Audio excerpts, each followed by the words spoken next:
তো ৮-১০ মাস ধরে মালয়েশিয়াতে প্রবাসীরা যেভাবে দৌড়ের উপরে আছে এবং আতঙ্কের ওপরে জীবনযাপন বিরাজ করতেছে ভাই, তারপরে এখন যে নতুন করে একটা গুঞ্জন শোনা যাচ্ছে যে নতুন করে কলিংয়ে লোক নিয়োগ দিচ্ছে মালয়েশিয়াতে বাংলাদেশ থেকে।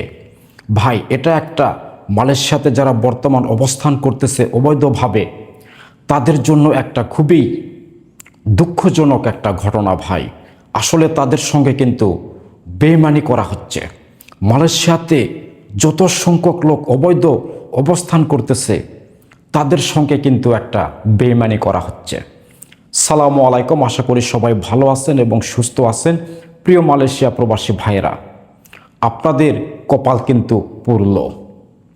যদি নতুন করে কলিং ছাড়ে, যেভাবে গত ৮-১০ মাস ধরে একটা আতঙ্কের ভিতরে মালয়েশিয়া প্রবাসীরা অবস্থান করতেছে, ধরপাকড় চলতেছে ভাই, এমন তো অবস্থায় যদি বাংলাদেশ থেকে আবার নতুন করে কলিং খুলে দেওয়া হয়, নতুন করে যদি লোক নিয়োগ দিয়ে মালয়েশিয়াতে ঢুকানো হয়, মালয়েশিয়াতে যত লক্ষ লক্ষ প্রবাসী অবস্থান করতেছে ভাই, আসলেই তাদের সঙ্গে বেইমানি করা হবে।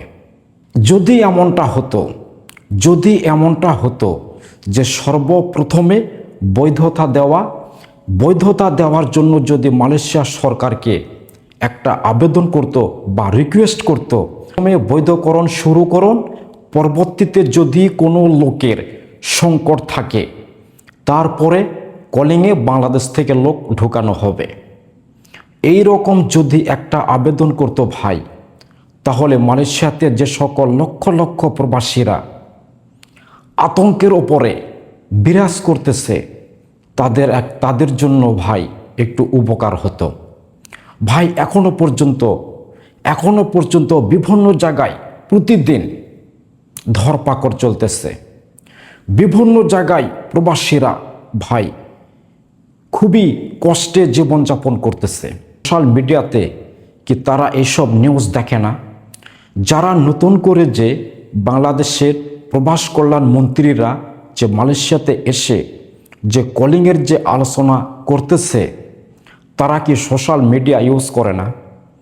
তারা কি প্রতিদিন যে মালয়েশিয়াতে যেরকমভাবে যে চলতেছে, অত্যাচার চলতেছে, প্রবাসীদের সঙ্গে ধরপাকড় চলতেছে ভাই, এই সকল নিউজ কি তারা কি কখনো দেখে না? অবশ্যই কিন্তু দেখে ভাই। তারা শুধু চায় নিজের পকেট ভরাতে, কখনোই কিন্তু তারা সাধারণ প্রবাসীদের দুঃখ কষ্ট কিন্তু বোঝে না। এই যে লক্ষ লক্ষ প্রবাসী মালয়েশিয়াতে অবস্থান করতেছে, তারা কিন্তু সবাই কলিংয়ে আসছিল। 21, 22, 23 যে সকল প্রবাসীরা, যে সকল মানুষ কলিংয়ে ঢুকছে ভাই, তার বেশি অর্ধেক মানুষই কিন্তু বাধ্যগত দেওয়ালে পিঠ ঠেকে যাওয়ার পরেও অবৈধ হতে বাধ্য হয়েছে ভাই। একজন মানুষ কলিংয়ে ঢোকার পরে কখন সে অবৈধ হয়? যখন সে কোনো কুল কিরানা খুঁজে না পায়, যখন তার দেওয়ালে পিঠ ঠেকে যায়, তখন একজন বৈধ মানুষ অবৈধ হতে বাধ্য হয়। বৈধ পথে মালয়েশিয়া এসে কেন মানুষ অবৈধ হয়, এরকম একটা আলোচনা কিন্তু কারো কাছ থেকেই শোনা যায় না। মালয়েশিয়াতে বৈধভাবে বাংলাদেশ থেকে লোক পাঠাচ্ছে, সেই মানুষটি কি জন্য অবৈধ হচ্ছে, এটা যদি একটা প্রশ্ন করত মালয়েশিয়া সরকারকে, তাহলে কিন্তু আমরা একটু সান্ত্বনা পেতাম যে বৈধ মানুষ কেন অবৈধ হয়। এরকম প্রশ্ন, এরকম আবেদন কেউই করে না ভাই।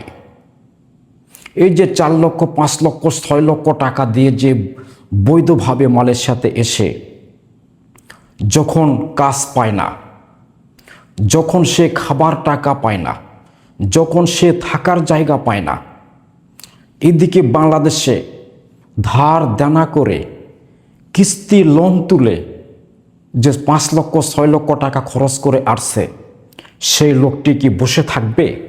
কখনোই থাকবে না। সেই লোকটি বাধ্যগত অবৈধ হয়ে বিভিন্ন জায়গায় কাজকাম করে। এদের দুঃখ কষ্ট কে বুঝবে ভাই? আমাদের দুঃখ কষ্ট কে বুঝবে? আমরা কি ইচ্ছে করে এই দেশে অবৈধ হয়েছি? আমরা তো ভাই কলিঙ্গে মালয়েশিয়াতে আসছি। লক্ষ লক্ষ প্রবাসী যারা মালয়েশিয়াতে অবৈধ আছে, তারা কিন্তু শখে অবৈধ হয় নাই। তারা কিন্তু তাদের পরিস্থিতির শিকার হয়েই তারা অবৈধ হয়েছে।